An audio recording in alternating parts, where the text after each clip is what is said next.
need to be redone. He said, let's do this work and let the government pay for it. And said, if we do this, the Depression will be over. So he led a bunch of people.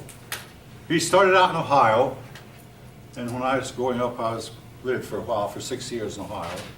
But he started out in Ohio and marched toward Washington. And as he marched toward Washington, he gathered a big army to try to pressure President Grover Cleveland into building roads and bridges.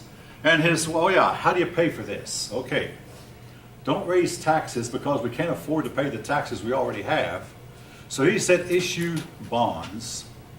Here's the catch-22. The bonds were interest-free.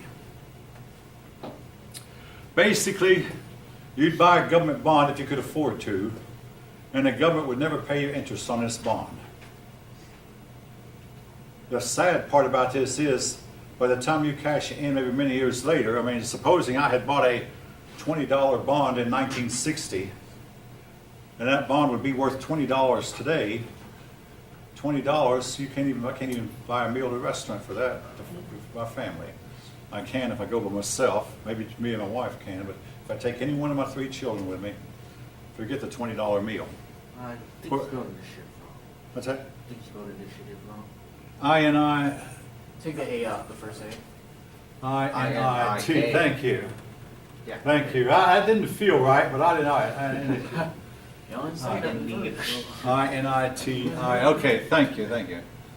Initiative. All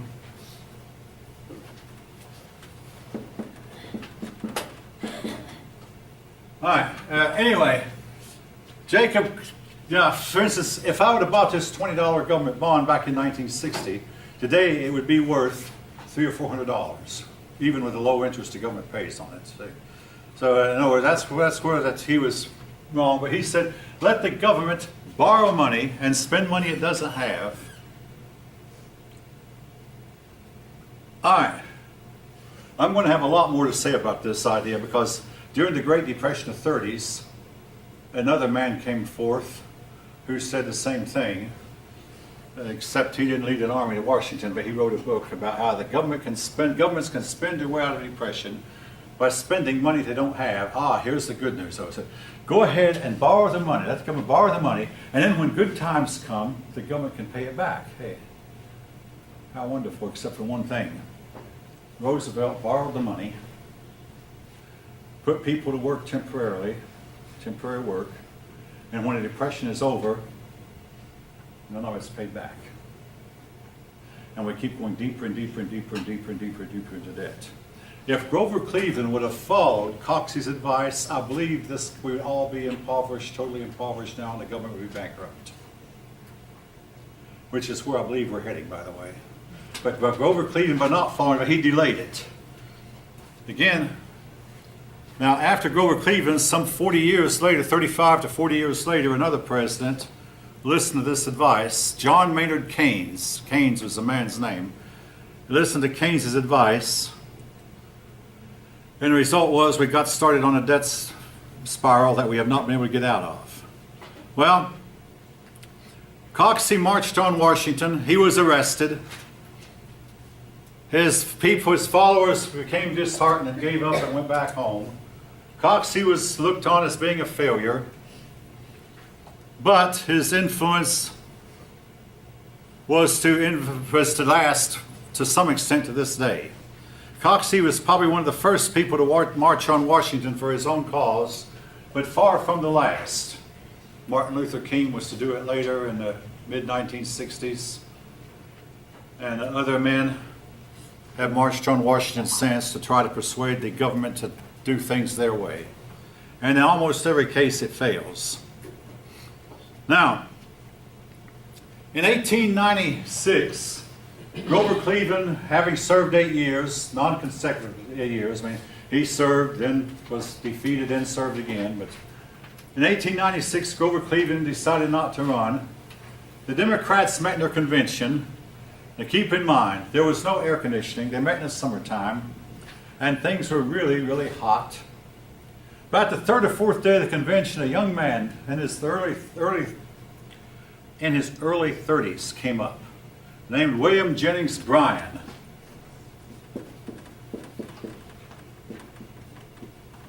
All told, Bryan was to run for president 3 times. Keep his name in mind, folks. We're going to hear about him again. William Jennings Bryan stepped forward, and he made a speech that stirred people here. We are crucifying our people on a cross of gold. You know, he was pushing for the silver coin, for the silver to be a double standard. In other words, let the rich people have their gold standard, but we poor people need to have silver's money also. And again, the point I wanted to make, there was just not enough gold in the world. Now, eventually 2 things happened. Number 1, we discovered a lot of gold mines in California. And number 2, we finally went off the gold standard completely. So we don't worry about how much gold there is. But anyway, William Jennings Bryan made an impassioned speech for silver to be counted as money also, as well as gold. It swayed the convention, and the convention was moved to nominate him by emotion. Just simply, he was a crowd mover. He made a convincing speech, an impassioned speech. He is called, among other things, the silver-tongued orator.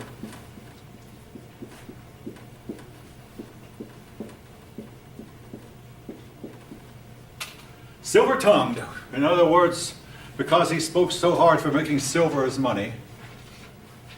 Well, the populists met in their convention also, and they nominated him. I don't know what would have happened if he'd won the election, because the populists nominated one man for vice president and the Democrats nominated another.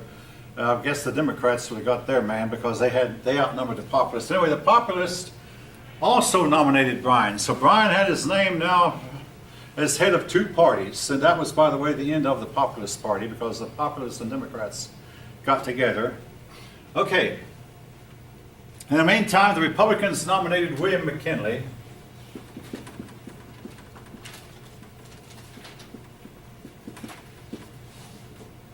He was also assassinated. William McKinley, his wife was an invalid, cripple. Actually, the sad part of the story was it's believed that her illness was altogether mental. She felt really guilty because she said she felt like she had to bear either her sins or his sins, or a combination of both. And she became completely invalid. But anyway, William McKinley decided to stay home with his wife and carry on what was called a front porch campaign. He believed he could easily beat Bryan. So in the meantime, Bryan went around the country stirring the people up, particularly stirring the poor people, while William McKinley conducted his campaign from the front porch of his house. Eventually, though, McKinley realized he was told, hey, you better get out and campaign because Bryan is catching up to you fast. He eventually got out and campaigned.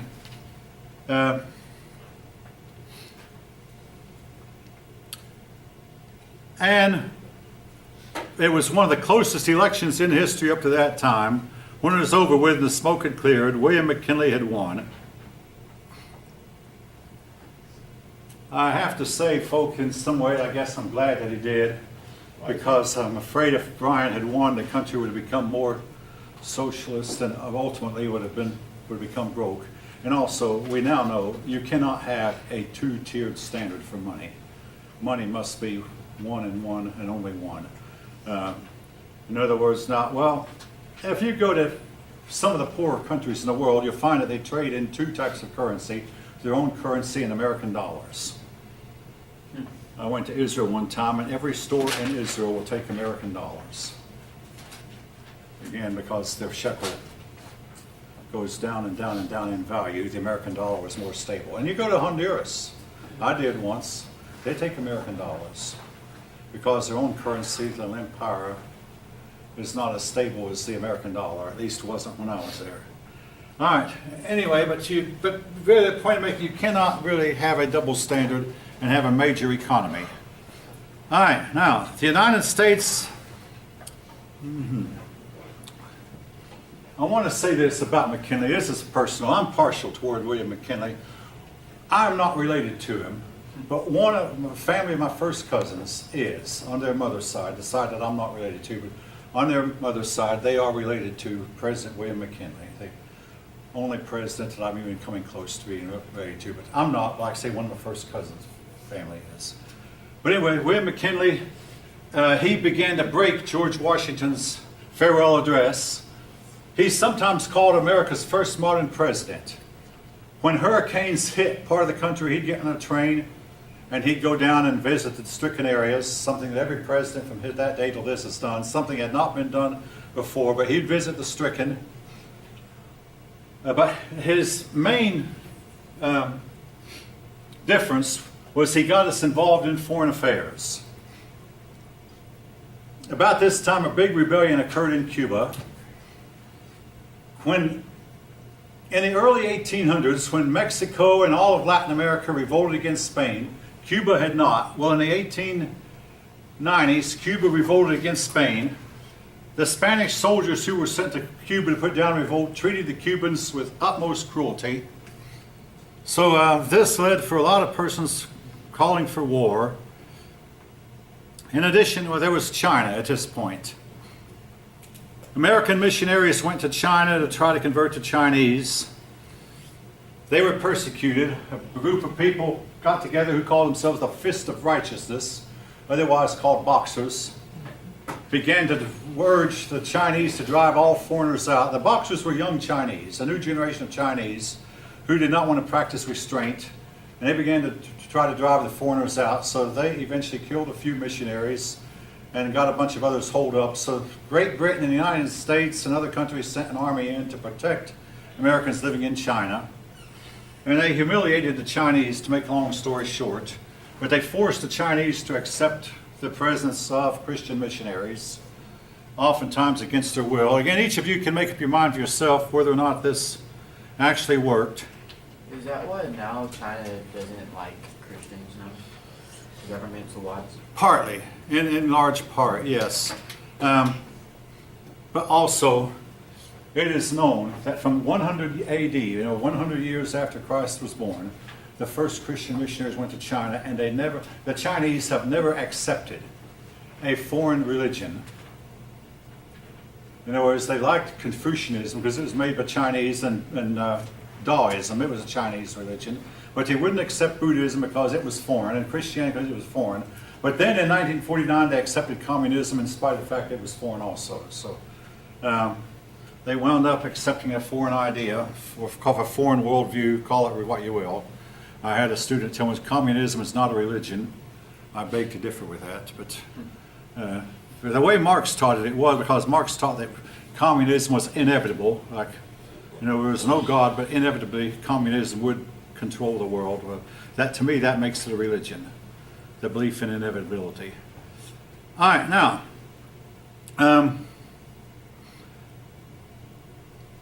back to Cuba again.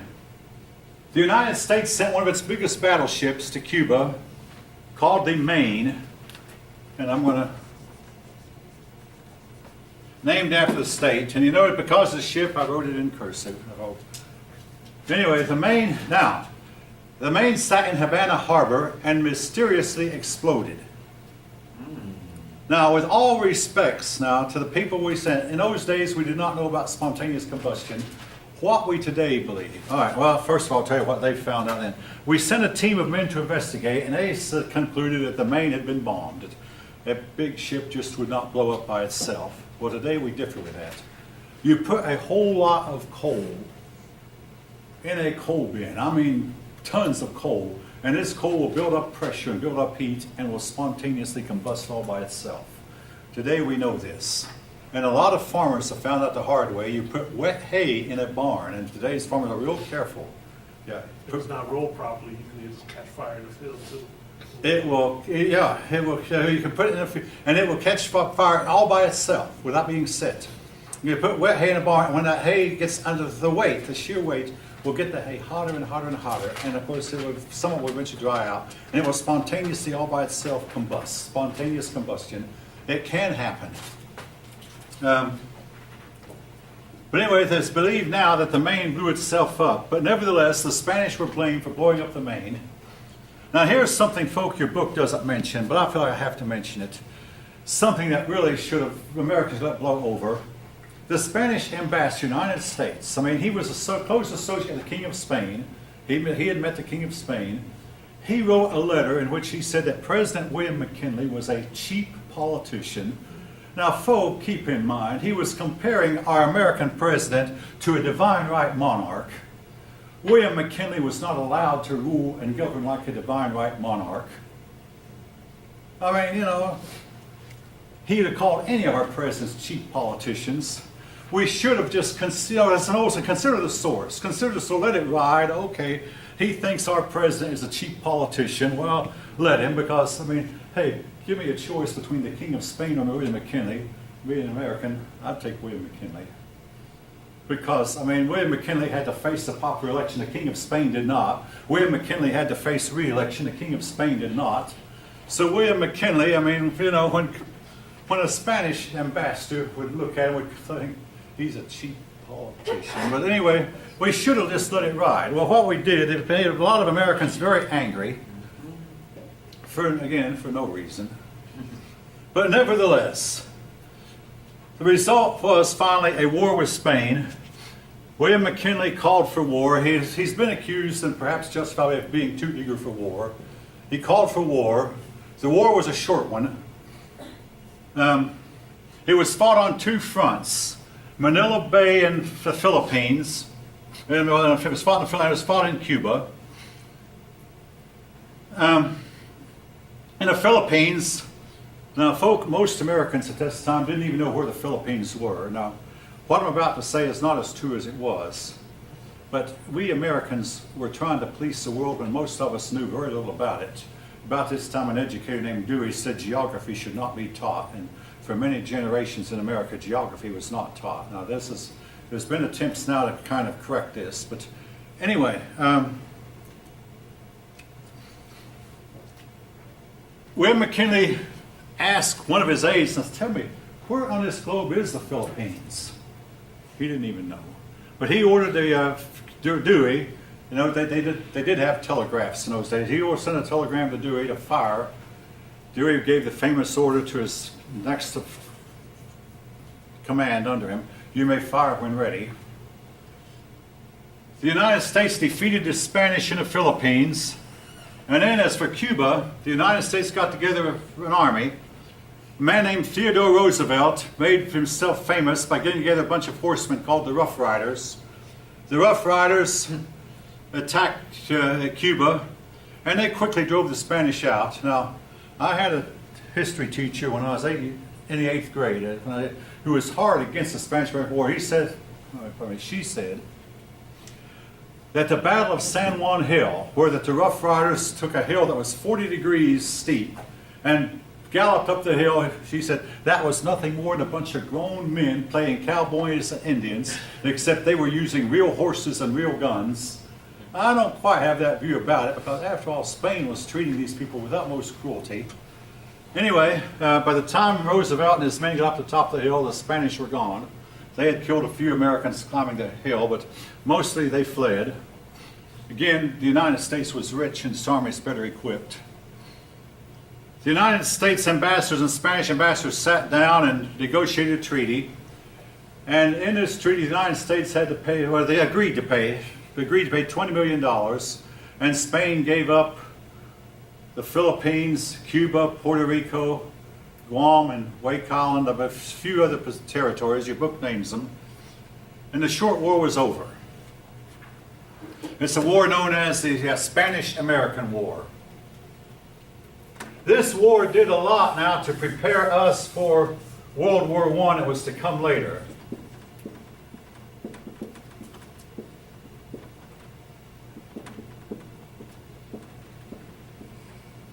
All right. Here, folk, though is where the war took an ugly turn. It was one thing to win on a battlefield. And then we got in charge. Spain let us know, not Spain, Cuba let us know right off the bat they did not want to become part of the United States. We've had our eyes on Cuba for a long time.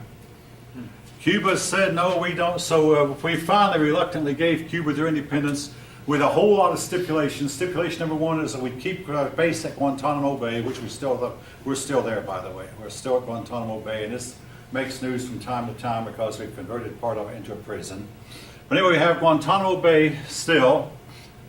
And the other thing was we said we had a right to intervene in Cuba's internal affairs. If Cuba was doing wrong, we were going to come in and straighten out the mess.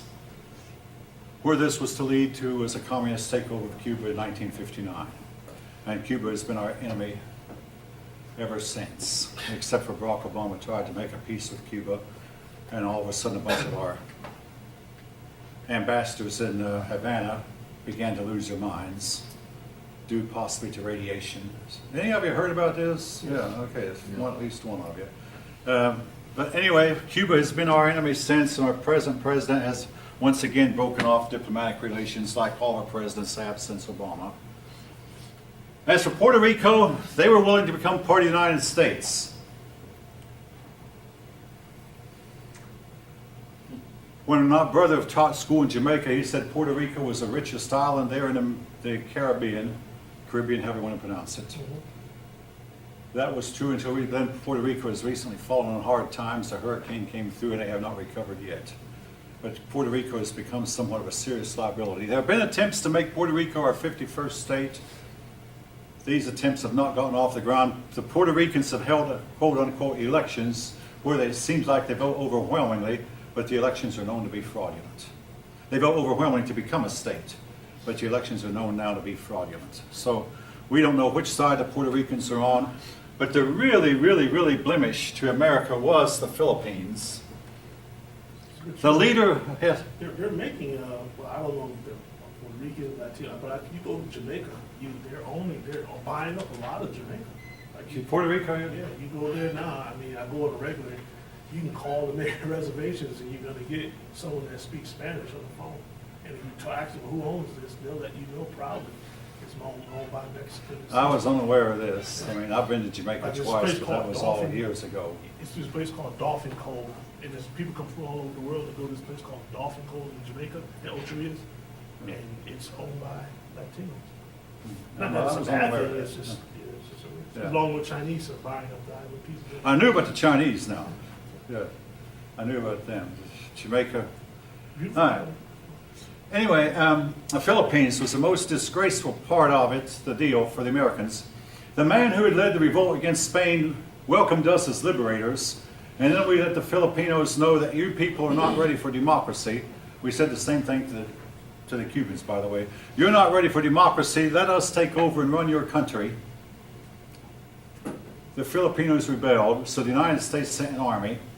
4,000 Americans were killed. Now, folks, we don't talk about this much, but 4,000 Americans and 25,000 Filipinos were killed in a fight that really might not should have been. Again, folks, what was the solution? One solution was just let the Filipinos have it. Guess what? They had been spent all this time fighting among themselves. The other solution was to try to upgrade them and make them ready for democracy.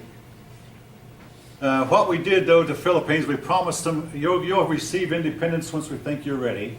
But first, we've got to educate you. So we went in and tried to educate them and tried to get them ready for independence. All right, now keep in mind, folks, because we have the Philippines. We gave them their independence on July 4th, 1946. But that was after a whole lot of bad feeling has occurred between them and us. All right, during World War II, Japan took the Philippines from us, and we went in with our army and helped capture the Philippines back. But the Japanese initially at first drove us out of the Philippines when Japan was winning the war. But then the tide of war turned, and we drove the Japanese out, and the Filipinos became independent from Japan. Just shortly after the war was over, we gave the Filipinos their independence. What happened? It set up democracy like a lot of those other Far Eastern countries did. The democracy failed like it did in all these Far Eastern countries, and they all set up dictatorships. Today, the Philippines are controlled by a dictator. I could elaborate more on that, but that's a little bit off the subject. All right.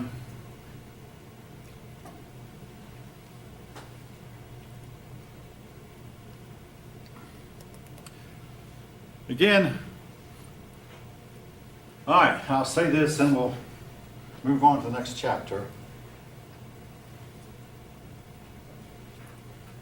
The European nations had been getting colonies for generations. In 1830, France conquered Algeria. Italy conquered Libya. And on. Great Britain took over much of the Middle East. Great Britain, of course, had Canada, and Great Britain had Australia. Great Britain had Jamaica at this time. It was fashionable to take on colonies. Russia conquered a lot of Siberia.